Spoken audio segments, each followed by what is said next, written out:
Right, here we go. Listen up, because what I'm about to tell you is the biggest authoritarian power grab in British history, and it's happening right under our noses. If you do not believe me, you can go onto the Parliamentary Bills webpage, type in data, and read this bill for yourself. Because the data bill is about to pass its third and final reading before receiving royal assent. Once that happens, the UK government will gain unprecedented control over your personal data, financial transactions, business records, and even your biometric identity. So you might want to listen up. There is nothing we can do about this now. This is coming, so prepare yourself. And if you think this is just another boring government bill, you might want to think again. I don't usually ask you this, but my video goes further if you like, favourite it, and repost it by pressing the little arrow in the corner and hitting the little yellow icon. If you think people need to pay attention to this, you might want to repost this video. And I would suggest every single person that does that, because people need to know what's coming. Some of you may have seen my videos previously on this. I have done them endlessly for the last 2 years. Well, it's been updated, and this bill completely overhauls how data is accessed, used, and controlled in Britain,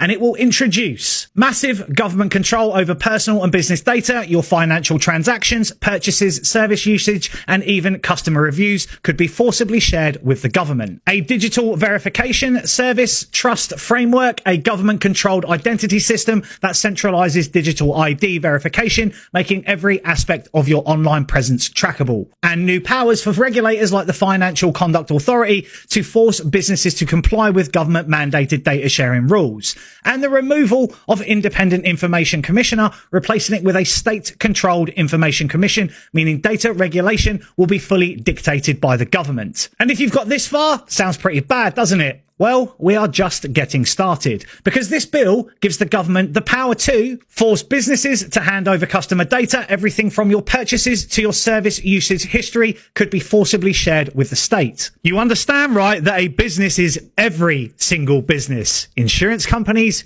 Google, Amazon, Spotify, you name it. Every transaction you've made will be accessible by them. The setup of an interface body to regulate and track how businesses use data, meaning companies become surveillance arms of the state, and to mandate smart meter compliance, further locking people into digital monitoring for energy use, making energy rationing and price controls easier and possible. But wait a minute. We haven't even got to the worst part yet. They're using your own money to do it, because this bill allows the government to impose financial penalties, levies, and funding structures, ensuring that businesses and ultimately consumers bear the costs of government surveillance. This bill actually lays the legal foundation for digital ID and CBDC. The DVS Trust framework is essentially a digital ID system in disguise. Once implemented, you won't be able to access online services, banking, or even public services without a government-approved digital ID. CBDCs will be the final piece of the puzzle. Once the government can track all your digital transactions under this bill, the next logical step is programmable money controlled by the state. But that's not happening, you say. They can't do that.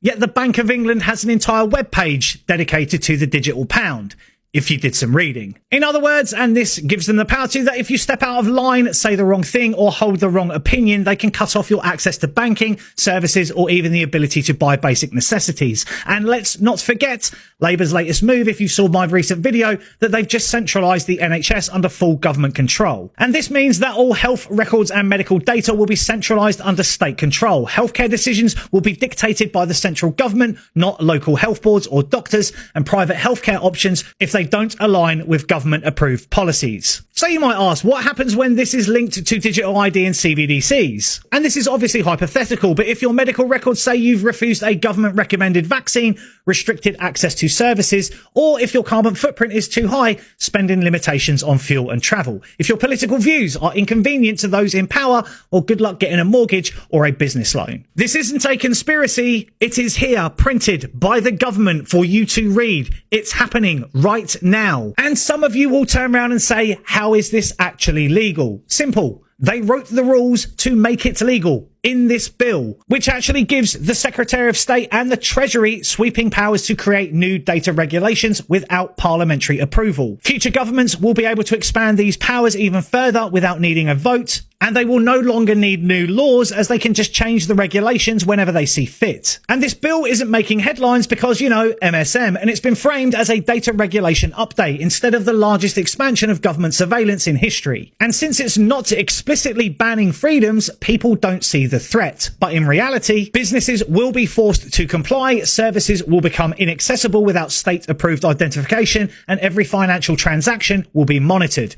Using regulations instead of laws, instead of passing an explicit law, they are giving regulators the power to enforce policies without ever needing to go through Parliament again. Regulations can be changed at any time, meaning the government doesn't need your consent to expand its powers later. Businesses will be forced to enforce these policies, meaning resistance becomes nearly impossible. And the bill also states that restrictions on processing and data protection do not apply if done in the interest of national security. You're a far-right extremist. Well, that gives us the power to deem you a national threat and have a look at everything you're doing. Also meaning that GDPR and privacy protections can be overridden at will, and the new State-Controlled Information Commission will be responsible for policing itself. So don't expect any legal challenges to stop this. By the way, it's not actually illegal if they change the rules. This is why this is legal, because they wrote the rules to allow it. And they're not going to come to take your freedoms overnight. They are building a system where you have no choice but to comply. Let's be quite frank, no one is being forced to get a digital ID, but without one,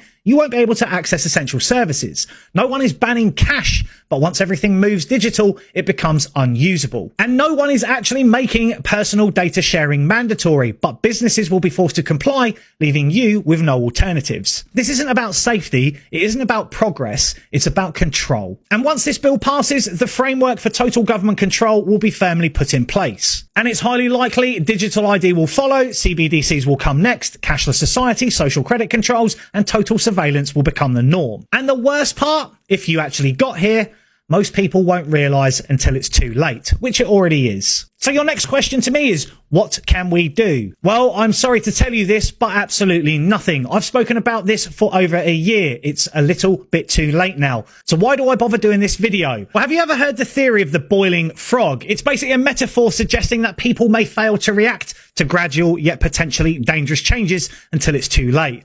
Similar to a frog slowly being boiled alive in tepid water that is gradually heated. Well, I'm just letting you know that there's a fire underneath the pot we're all sitting in, and it's fully burning now.